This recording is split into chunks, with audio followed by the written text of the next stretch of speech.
Do you actually monitor the natural habits of your thoughts? Well, if not, stay tuned. I'm going to share with you why you may want to start doing that exactly right now. Hey, in case you don't know me, my name is Jason Cheney, one half of a husband and wife team, and we're dedicated to helping you reclaim your physical and financial health. So, in today's installment of talking about mindset, we're going to actually talk about habits, but habits of how you think. So, this is going to be a little bit different for most people. So, first off, I'm going to say a statement for you, and I just want you to think about it and just really think about the feelings that you're feeling and just jot them down.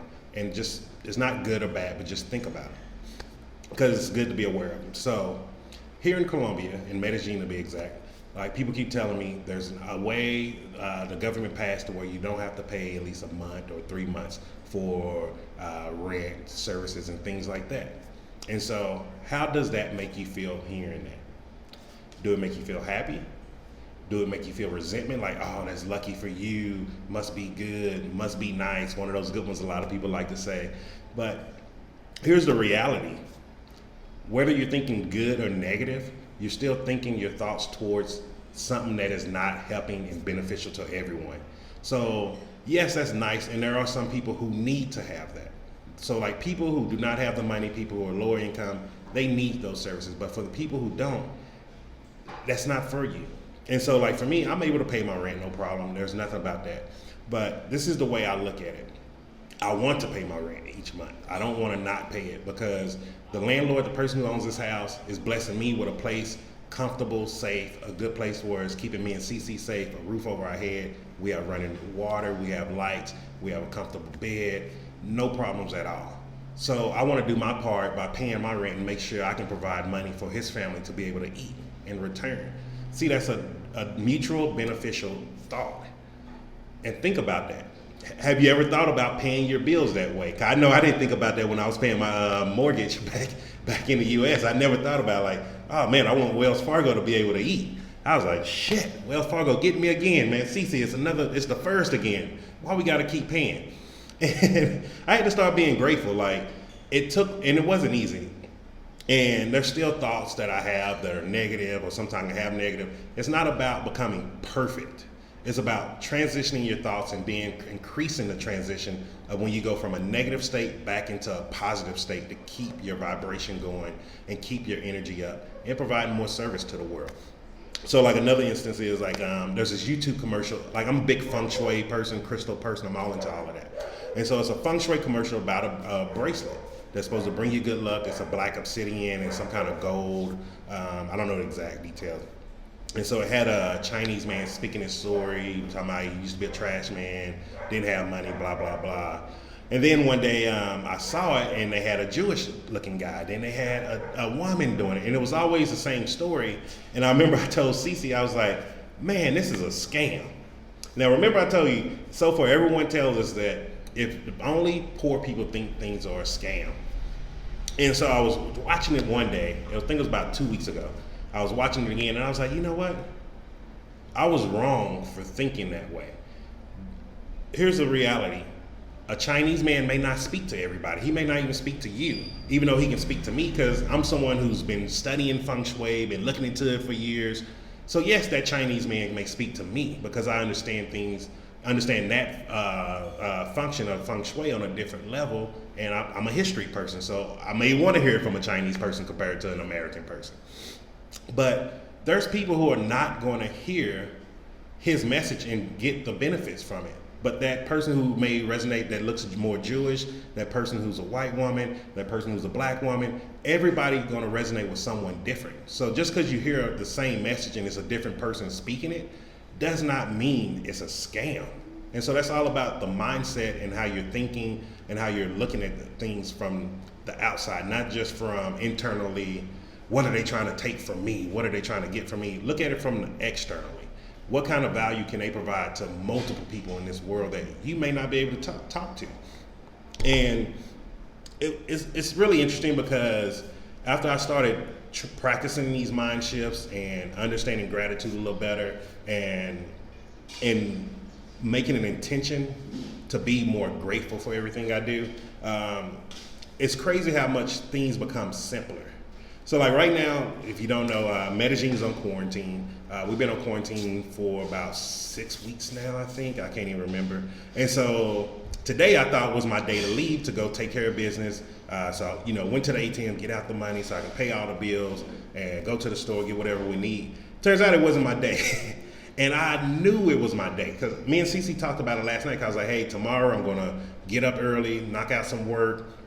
I'm going to break my fast early because I know I might going to be out all day because, you're waiting in a line for an hour, 2 hours, depending on which place you have to go to. And it turns out it wasn't my day. And me and the cop, he was like, no, it's 3 and 4. I was like, wait, it's not 7 and 8. I'm like, today Monday. And then he started laughing at me because he was like, oh, he really thinks it's Monday. And, in case you don't know, today is actually Thursday. So I can't leave until Saturday.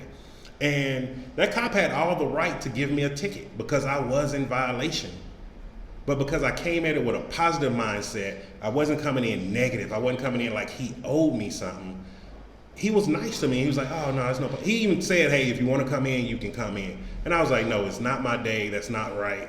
And that's doing the injustice to someone whose day is to leave a day to buy something. And what if I buy the last thing of that thing and it's going to be restocked on my day, but they're not able to go? So, that's just a way. I was grateful for him just explaining to me like, hey, it's not your day. Also being nice and just laughing with me. Everyone's stressed right now. Mindset is going to be something that really, really helps us all out. Like just being more positive. Everyone's scared. Look, even when I walk past the military people here, they're afraid. Everyone's afraid. Nobody knows what's going on. Everyone's concerned about their loved ones. And a positive mindset can help so many people right now. Not only that, but just bringing more positivity into this world. How could that help you? If, don't take everything negative. Let's start looking out from I can't remember the word. It just popped in my head. Judge Lynn Toler from TV's Divorce Court. She's like my emotional coach. Really great book, My Mother's Rules. And she talks about becoming emotionally external. Before you act upon emotion, you have to take a deep breath, sit back, and actually think. But think out from a third person point of view. If it wasn't directly on you, how would you perceive it if you heard someone saying that to someone else? And it's really, really good now because it helped me out a lot with my anger issues. I didn't know anger was an emotion for the long time. I thought it was just a natural state of being. I didn't think happiness was real. I thought it was all mumbo jumbo, like, oh, this is somebody on some drugs or something. Because those are the only people I ever saw walking around the streets happy and smiling all day. But it don't have to be that no matter what your circumstances are. And also look at it from this point too. Change your mindset of whether you're in a place where you're stuck in the house right now or you're in a place that's partially opening up. Look at the benefit of it. What is the benefit for you? So like for someone who's stuck in the house, let's say if you're stuck in the house, I would look at it as a benefit of this is a good way to learn some new skill sets. What if I was always angry, tired, complaining about my job? Now I don't have to go to work. So instead of spending all my time on social media, playing games or doing nothing, I would spend that time, let me start researching something. Let me start looking into something else I can do. Or if you're someone who always wanted to get into the business, now's a great time. Start setting aside a little bit of money. By the time all this is over, or while this is going on, you can have enough money saved up to open a business. Can you say you had that much, you were able to do that before this? Look how great that is. That is a very grateful situation. This is a very grateful situation for a lot of people. And, you don't have to set aside $10, $20, $30, $40, $50,000. There are so many different business models out here. Some people just need to set aside $100 to $300 just to get started. Some people set aside $5,000 to $10,000 just to make sure they have their first year to 2 years of business fees covered. Don't think little and think that this is just something happening to you when this can be something that's happening for you. And so I just want to end that there. And having nothing to do with that, Cece is almost ready for her big interview with the celebrity chef. We so excited. And you still have time to get on the VIP list. So if you want to be on that VIP list, I do recommend this. Make sure you have a pen and paper with you. Also, if you have the kids, bring them too to sit down. This is going to be a really good interview just about some good food, good ways to get some quick meals out, just some really great advice. And this is actually from a professional chef. So I hope you have a great day. Ciao.